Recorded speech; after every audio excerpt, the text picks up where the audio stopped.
कई सालों से लोग कुष्ठ रोग की बीमारी को संक्रामक और विकलांग कर देने वाली बीमारी मानते आए हैं, जिस कारण कुष्ठ रोगियों को हमेशा समाज से दूर रखा जाता था। इसी चुनौतियों को स्वीकार करते हुए कुछ संस्थाएं कुष्ठ रोगियों की सेवा में कार्यरत है। उन्हीं में से एक संस्था है छत्तीसगढ़ में स्थित भारतीय कुष्ठ निवारक संघ।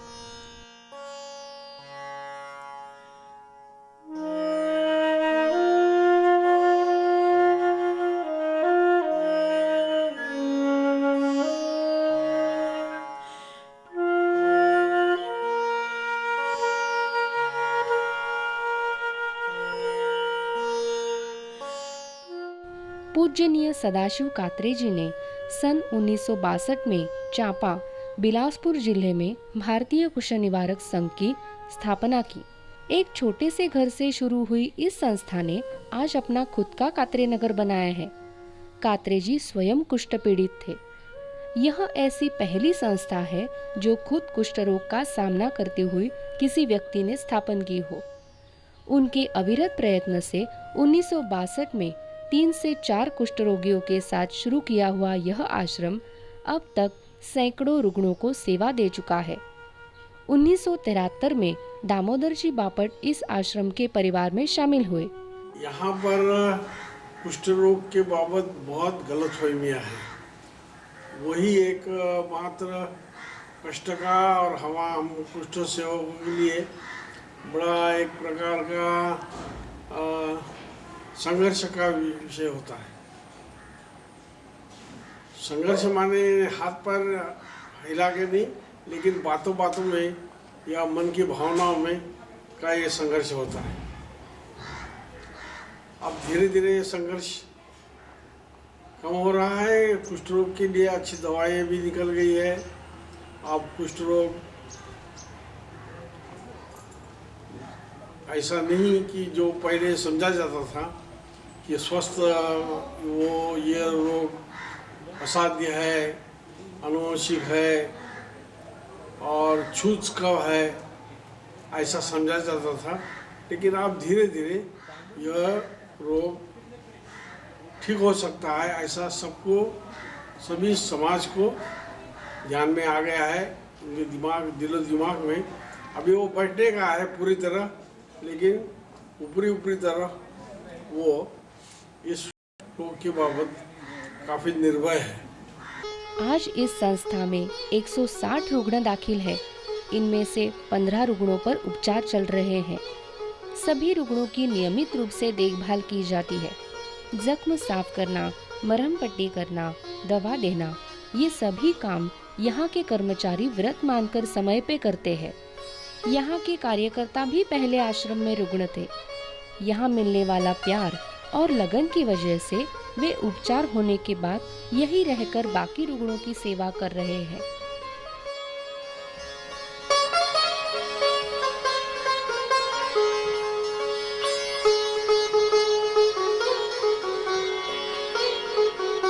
आश्रम का परिसर बहुत बड़ा है। यहाँ की हरियाली मन को प्रसन्न कर देती है।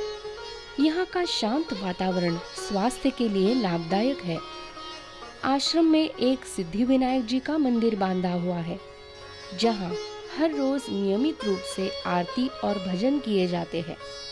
सिर्फ आश्रमवासी ही नहीं, बाहर रहने वाले लोग भी गणेश जी के दर्शन के लिए इस मंदिर में आते हैं।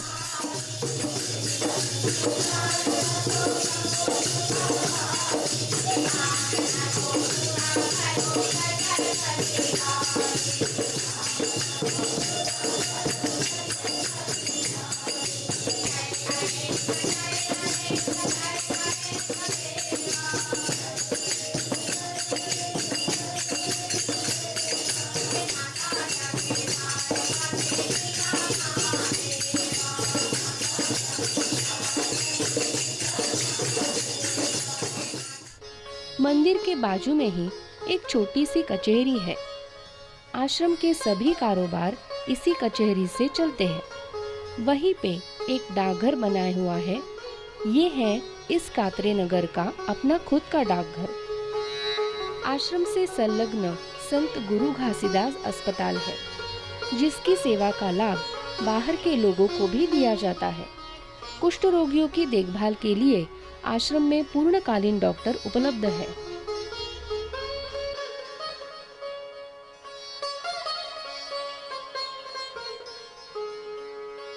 इसमें क्या है कि पेशेंट रुग्ण आने के बाद पहले तो हम उसको डिसाइड करते हैं कि उसको क्या दवाई देना है, नहीं देना है, वो कौन से इसका है प्रकार का, और उसके बाद उसको भर्ती कर लेते हैं, दवाई चालू कर देते हैं।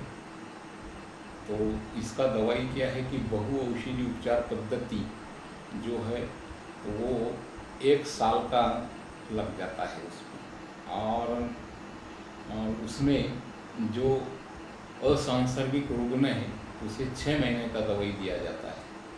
तो ये क्या है कि अब छत्तीसगढ़ एकदम पिछड़ा वो होने की वजह से, राज्य होने की वजह से यहाँ कम से कम 3.5-4 लाख के लगभग कुष्ठ रोगियों की संख्या है। तो क्या है कि गांव में भी रुग्ण अपना रोग छुपा देता है, उसकी वजह से डिफॉर्मिटी उसको आ जाती है। तो डिफॉर्मिटी एक बार होने से फिर उसको क्या है कि गांव वाले उसको अपने घर से, गांव से निकालना चाहते हैं, तो उसको जबरन फिर ऐसे संस्थाओं में भर्ती करना पड़ता है। जब घाव होने के बाद तो और ज़्यादा उसे तकलीफ देना चालू कर देते हैं। आश्रम वासियों ने परिसर में एक मनमोहक तालाब बनाया है, जिसे माधव सागर नाम से जाना जाता है। इसी तालाब के पानी से 10 एकड़ खेती की जमीन सिंची जाती है। बहुत ही सुंदर सा ये तालाब मन को प्रसन्न कर देता है।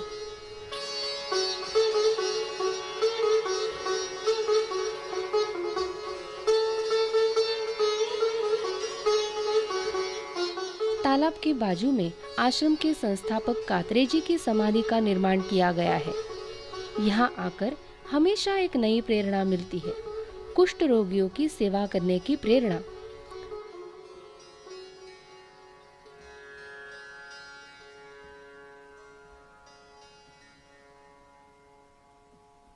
इस आश्रम में सिर्फ कुष्ठ रुग्ण ही नहीं, बल्कि ऐसे भी लोग रहते हैं जो पूरी तरह से सुधर गए हैं, पर बाहरी दुनिया में जिनका स्वीकार नहीं किया जाता। उपचार के बाद भी कई रुग्णों को समाज की उपेक्षा तथा अवहेलना का सामना करना पड़ता है।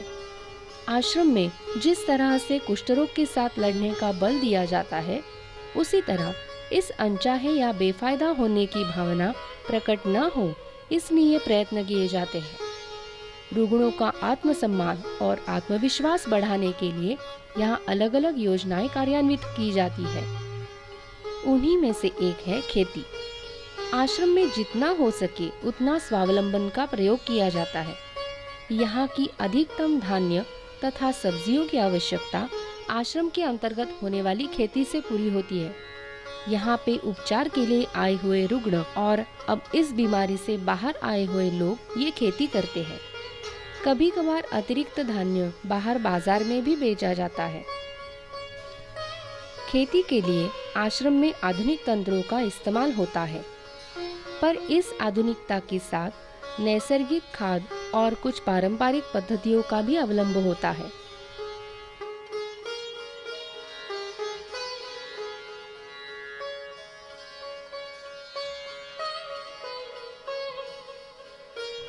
सभी लोग खेती के काम नहीं कर सकते। कुछ वयस्क या फिर विकलांग हुए लोग चौक बनाने का काम करते हैं। हर साल लगभग 350 बड़े बक्से चौक्स बनाए जाते हैं। हर एक बड़े बक्से में 35 छोटे बक्से होते हैं और हर छोटे बक्से में 100 चौक स्टिक्स रहती है। आश्रम में बनाए गए ये चौक्स नजदीकी पाठशालाओं में भेजे जाते हैं।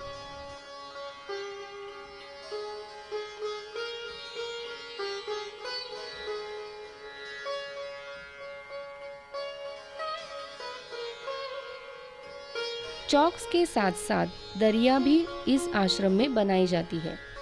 दरी बनाना ये आश्रम की व्यावसायिक रूप से बहुत सफल हुई योजना है। आश्रम में बनाई हुई दरिया आसपास के पाठशालाओं में भेजी जाती है। बाहरी बाजार के मांग अनुसार ये दरिया बनाई जाती है। इनमें अलग अलग प्रकार भी उपलब्ध है, जैसे कि बड़ी दरी या छोटे आसन।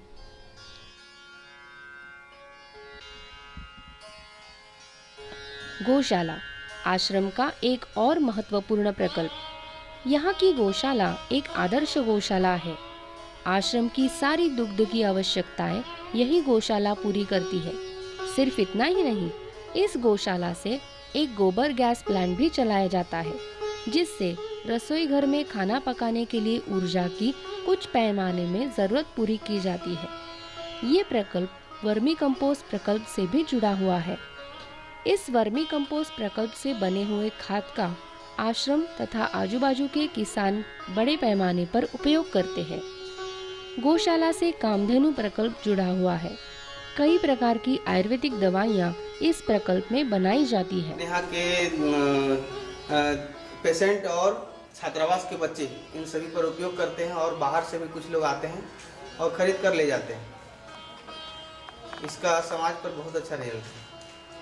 और अपना वेल्डिंग है, जिससे अपने संस्था के जो छोटे बड़े काम अपने वेल्डिंग से अपना वेल्डिंग कर लेते हैं। अपना टेलर डिपार्ट है, अपने संस्था के अंतःवासियों बंधु भगिनी जितने कुष्ठ पीड़ित हैं उनके कपड़े सिलाई होते हैं और कार्यकर्ताओं के भी सिलाई किए जाते हैं। और इनके जो कुष्ठ पीड़ित हैं उनको बार बार पैरों में जख्म होते हैं, इसलिए उनको विशेष प्रकार के MCR चप्पलें का निर्माण किया जाता है। इसके लिए अपना मोची विभाग है, जहां उनके लिए पैरों की सुरक्षा अत्यंत आवश्यक समझते हुए उनका विशेष प्रकार की चप्पलों का निर्माण होता है। आश्रम सिर्फ कुष्ठ रोगियों की ही नहीं, उनके परिवार की भी देखभाल करता है। आश्रम में रुग्णों के बच्चों के लिए पाठशाला तथा छात्रावास बनाए गए हैं। विद्यार्थियों को यहाँ प्रेरणादायी शिक्षा दी जाती है, ताकि बाहरी दुनिया में वो डटकर किसी भी चुनौती का सामना कर सके। आश्रम के कुछ छात्र बहुत ही बुद्धिमान हैं। नेशनल लेवल पर एथलेटिक्स तथा पेंटिंग की कंपटीशन में सहभागी हो चुके हैं और अपनी कलाओं का प्रदर्शन कर चुके हैं।